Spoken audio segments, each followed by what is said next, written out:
Fun Boy Jimmy Nash Production.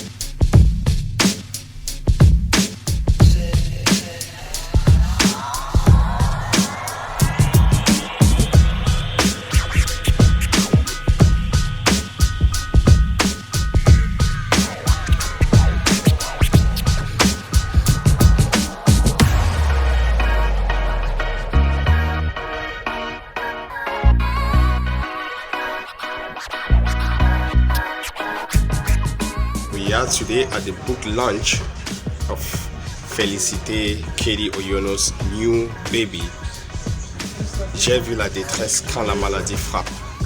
So I'm taking you around to witness the book launch and actually get this experience firsthand.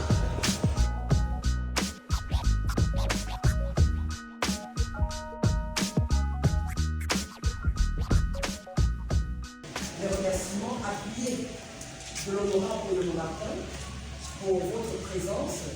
Je voudrais remercier ici le président de l'Assemblée nationale, le très honorable Kabal Edouard, et j'ose encore espérer que les députés vont nous rejoindre. Je voudrais remercier ici l'honorable Gaston Combat, le secrétaire général de l'Assemblée nationale, qui a mis en place tout ce que vous voyez là. Je voudrais remercier Madame la ministre qui est venue, je voudrais remercier tous ceux qui sont là. De mon activité de part du monde. Donc j'imagine que vous, ici dans l'Assemblée, il y a certainement quelqu'un qui a un parent, un ami, une connaissance proche ou lointaine, qui a déjà eu expérimenté un accident vasculaire cérébral qui peut être mortel. Il peut s'agir d'une mort subite. Donc la personne se lève aux petites heures du matin pour se préparer pour ses activités quotidiennes. Elle est foudroyée par ce mal, ce premier tueur mondial, et on en parle.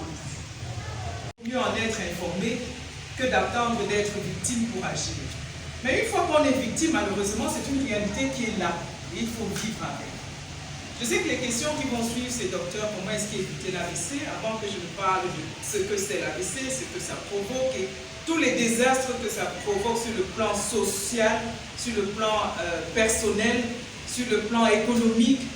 Je dirais que l'AVC est une maladie qu'on peut prévenir. Parce que c'était l'un des nôtres. Mais de surcroît, je connaissais la Pétran, celle qui a écrit, parce que la première fois que je l'avais croisée, et n'en déplaise à M. Oyono, je la connaissais non pas par son biais, mais en tant que patiente. La première fois que je l'ai croisée, il puisera dans ce livre ce dont il a besoin pour réfléchir, pour faire face à une situation lorsqu'il sera confronté à une telle situation. Le docteur Wawo vous a parlé de sa situation avec son père, je connais la mienne. Vous avez celle de l'honorable Martin Oyono. Mais chaque situation ne ressemble à aucune. À aucune.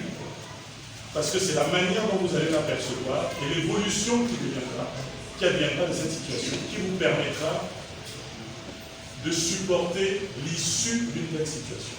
Nous sommes ici dans une issue favorable. Martin est là, il est bien là.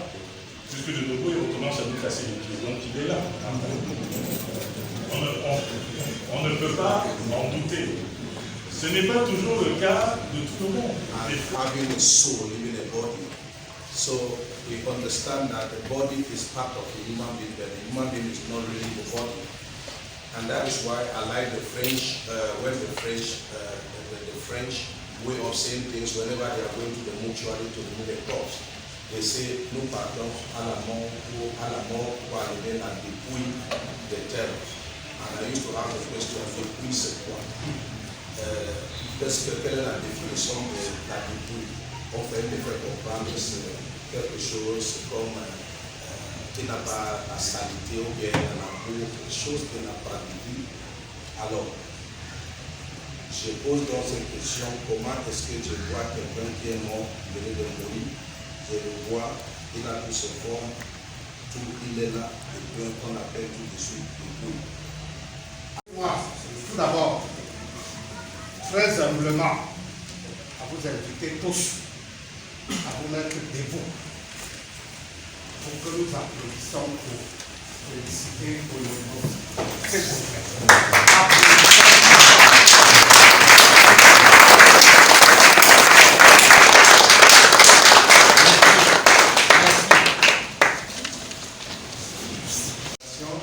Cette contribution du très honorable Kala Yégué, président de l'Assemblée nationale, qui a été très sensible pour le combat que vous avez mené, c'est la contribution du très honorable qui est de 1 million de francs CFA.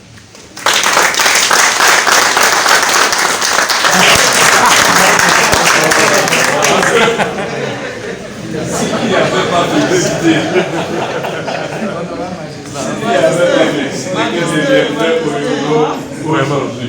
et c'est pour cela qu'il faudrait féliciter une fois de plus. Merci chère épouse, merci chère dame. Même malheureusement, je suis un enseignant de littérature un tout petit peu. Et au-delà de la détresse, quelqu'un disait là tout à l'heure, il y a l'espoir. Et c'est l'espoir qui est inspiré par Dieu, notre Créateur.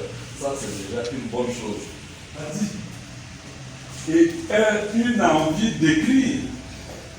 Et le journaliste tout à l'heure parlait de roman. Est-ce que c'est vraiment un roman? Ou bien est-ce que ce n'est pas le fait de raconter un vécu, une autobiographie qui devient en quelque sorte un prêche à la fois de la maladie et un prêche à la maladie. Madame, félicitations d'abord. Et comme votre nom l'indique, félicité, donc vous méritez féliciter quand tout le monde l'appelle. Alors, dites-nous en un mot, quelles sont les détresses que vous avez vécues durant le passage à la maladie de votre mari? Et qu'est-ce qui vous a poussé à écrire un livre? Forcément, la maladie vous a troublé avec toutes les difficultés que vous avez rencontrées. Il fallait que pour vous ce soit un souvenir et que vous puissiez l'écrire. Qu'est-ce qui vous a poussé à pouvoir sortir tout ça en écrivant sur un livre? Merci. Je vous remercie et reconnaître qu'il faut prendre un petit verre d'eau pour faire, je ne peux pas appeler ça modestement, un petit verre d'eau offert par l'Assemblée nationale. Il faut donner le temps aux gens donc de pouvoir s'alimenter, de pouvoir se désaltérer avant de rentrer pour les uns et les autres à leurs occupations. Nous avons aussi les honorables qui sont encore d'ailleurs en séance plénière, je pense, du côté de la rade de l'Assemblée nationale, du palais du Congrès. Nous avons également Madame le ministre qui est là, qui nous compte à ses heures. Donc nous avons pu libérer donc c'est aussi légal. Je vais commencer par répondre à la dernière question, si vous me permettez, pour vous dire que je comprends que vous êtes arrivé après peut-être que ma prise de parole. Parce que j'avais dit effectivement déjà dans quel contexte est-ce que j'avais écrit le livre. Donc je vous conseille d'acheter le livre. À ce moment, vous allez lire toutes les détresses qui sont à l'intérieur. Et comme ça, vous serez édifié, s'il vous plaît. Donc je vais vous simplement en garde respect du. Et merci pour ce que Radio Oxygène va dire sur cette dédicace, sur le livre, sur la fondation, sur l'association qui dit le livre. Alors, il y a la question qui m'a été posée, savoir si c'est vraiment un roman. Je vais dire que c'est une œuvre autobiographique.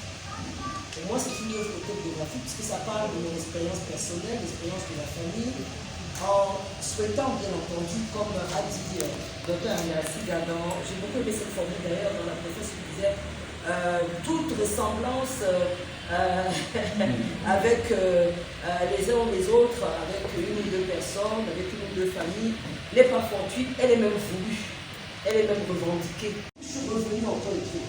Donc tout le temps en fait, d'écriture peut avoir duré au moins 8 mois, pendant lesquels j'ai écrit. Puis à un moment, je me suis mis à accélérer. Quand je voulais faire la petite case, je me suis dit qu'il faut que 2020, que j'ai fait la petite case, et j'ai fait la petite case la première le 21 décembre 2020. Donc ça a duré à peu près 8 mois, 9 mois de temps d'écriture. Qui a choisi la photo? Alors l'histoire de cette photo est intéressante. C'est-à-dire qu'en fait, je vais faire le shoot d'une photo avec une tenue. Je vous dis, je vais porter du noir et du blanc. Et j'en parle à mon père spirituel, le très révérend apôtre Pied, à qui je parle de tout, à qui je demande tous les conseils qu'il faut. Je lui dis, écoute Daddy, parce que je l'appelle Daddy, et j'en suis fière, c'est mon Daddy. Donc je lui dis Daddy, je voudrais porter le noir et le blanc. Qu'est-ce que tu en penses? Il me dit oui, c'est une couleur neutre, parce qu'il ne faut pas que l'attention soit portée sur toi. C'est pas une photo de mannequinat et tout, donc l'attention à porter le noir et le blanc. Fais comme ça. Et je vais à ce shooting avec des tenues noires et blanches. J'avais un pantalon noir et j'avais peut-être 3 chemises blanches différentes, au choix. Et je fais les photos. Et je me rends compte qu'il y a dans la valise, j'avais mis cette robe rouge. Comme ça. Vraiment, je l'ai mis à tout hasard, évidemment. Je vais également faire une photo parce que comme j'ai un site, pour le dire, une page, la page Textile de l'Église du Silence, une page internet pour ce livre-là, et pour l'association, et pour les autres livres qui vont venir. Donc je dis, bon, je vais mettre la robe rouge juste pour faire une photo comme ça, puis j'ai des photos en réserve. Et c'est cette robe rouge, et c'est cette photo rouge, qui quand je la vois, je dis, waouh, voilà la photo. Donc toutes les autres photos en noir et blanc sont restées dans, comme on dit, dans mon téléphone, dans le shooting.